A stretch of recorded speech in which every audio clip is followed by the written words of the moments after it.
Bonjour mes adorables élèves, j'espère que vous portez bien et que vous suivez vos cours à distance.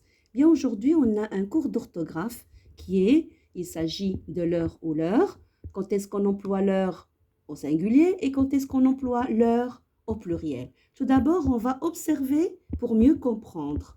Alors l'heure au singulier est un pronom ou bien un adjectif. Quand l'heure est un pronom personnel de la troisième personne du pluriel, comme par exemple mon, ton, son, ma, ta, sa, leur, il est alors un complément d'objet indirect, remplaçant un pronom ou un nom, et il se place immédiatement devant le verbe. Il reste alors toujours un mot invariable. Il reste toujours invariable. Exemple, il écoute les conseils de ses parents, et on va remplacer ses parents, il leur obéit. Il écoute les conseils de ses parents et il leur obéit. Leur ici est un pronom personnel de la troisième personne du pluriel qui remplace ses parents. Leur ici remplace à eux ou à elle. Il est le pluriel du pronom personnel lui. Donc leur, c'est le pluriel de lui. Il ne porte pas des parce que c'est un pronom personnel qui remplace un nom ou bien un groupe de noms ou bien un pronom. Alors B, quand leur est un pronom possessif. Par exemple, aussi mon, ma, ta, sa, leur. Et il est alors lui-même déterminé par un article, comme le, la ou les. Il s'accorde uniquement en nombre avec ce déterminant, mais il ne prend jamais la marque du féminin. Et pour plus de compréhension, on va aller dans des exemples. La balle du service est la leur. Regardez, est-ce qu'on peut dire la balle du service est leur balle? On peut dire est la leur parce que la remplace la balle. Et là, leur ici, c'est un pronom possessif. C'est leur balle, c'est la leur. Maintenant, deuxième exemple. Les joueurs reprennent les cartes qui sont les leurs. Leur ici porte un S. Pourquoi? C'est vrai que c'est un pronom possessif, mais leur ici, qu'est-ce qu'elle remplace? Elle remplace les joueurs, qui est un groupe nominal sujet au pluriel. Et donc, on rajoute un article au pluriel qui remplace les cartes. Sont les leurs. Il remplace les joueurs, leurs, c'est aux joueurs, et les, c'est remplace les cartes. C'est les leurs. On y va encore. Quand leur est un adjectif possessif déterminant, et leur ici ne porte pas des, il indique une possession à la troisième personne du pluriel. Il détermine alors le nom qui le suit et qui représente la chose ou bien les choses possédées. Il s'accorde alors uniquement en nombre avec ce nom, mais il ne prend jamais la marque du féminin. On va préciser par un exemple. Leurs enfants obéissent. Qu'est-ce qu'on a dit? On a dit ici leur est possessif, indéterminant, et qui s'accorde avec le nom. Et le nom ici est le au pluriel.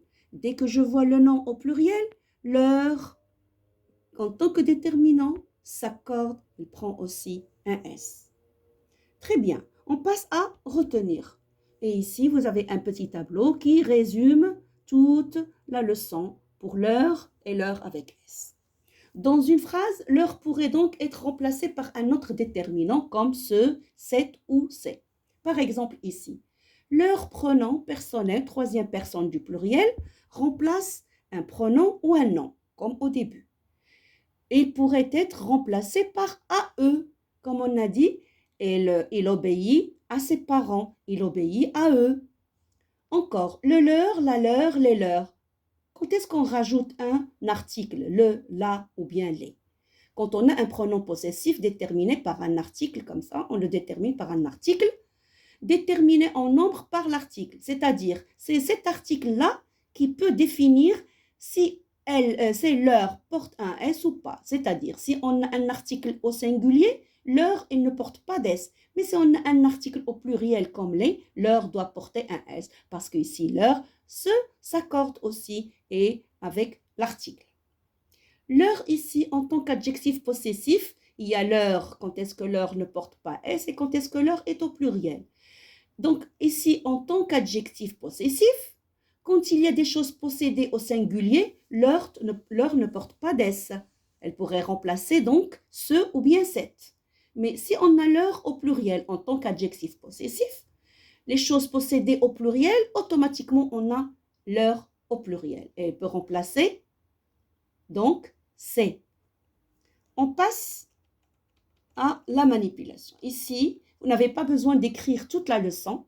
Vous pouvez vous arrêter jusqu'au tableau qui résume toute la leçon. Mais ici, je manipule et je m'évalue. C'est pour vous, pour que vous la lisiez. Et bien sûr, parce que ça résume aussi et ça vous donne un moment de réflexion pour ne pas, pour plutôt consolider vos connaissances et vos acquis concernant l'heure et l'heure. Et quand même, je vais vous la lire. Je manipule, je m'évalue, l'heure ou bien l'heure avec S. Mes parents me manquent, je leur écris une lettre. L'heure, qu'est-ce qu'il remplace ici? Il remplace mes parents. Les enfants écrivent une lettre à leurs parents. Dès que je vois ici un nom au pluriel, l'heure doit porter un S. Elle s'accorde. Les élèves remercient leur professeur. On a un seul professeur et l'heure ici ne porte pas d'S parce que professeur est singulier. Si on fait comme ça, d'ailleurs, ça y est, on comprend bien. L'heure et l'heure, parfois au pluriel, quelle est la règle? Et ici, on a résumé la règle avec les explications. Lorsque l'heure est placée avant un verbe ou un nom au singulier, il ne prend jamais de S. Exemple, mon frère leur offre des fleurs. L'heure plus un verbe, le verbe offrir. Les sœurs embrassent leur père. Et père ici, il est au singulier. Leur, il est aussi au singulier. Leur plus un nom, père au singulier. Leur ne porte pas d'S. Alors, quand on a l'heure au pluriel, quand elle prend un S, elle prend un S lorsqu'elle est suivie, ou bien il est suivi d'un nom au pluriel. Automatiquement, si on a ici un nom au pluriel, l'heure est au pluriel. L'heure avec S plus un nom à faire au pluriel, S garde son S. Conclusion. L'heure, pronom personnel placé avant un verbe, ne prend pas de S. L'heure, en tant qu'adjectif possessif placé avant un nom au singulier, ne prend pas de S. Mais si elle est placée avant un nom au pluriel, elle prend un S. Et voilà, vous avez des exercices d'application comme d'habitude pour me montrer que vous avez bien assimilé, vous avez bien compris. Je vous laisse le soin et le temps de les faire et de les compléter tranquillement. Et je vous donne rendez-vous tout à l'heure pour pouvoir réexpliquer si vous avez des petites questions à me poser et aussi voir si vous avez bien compris l'exercice de consolidation. Au revoir mes petits choux.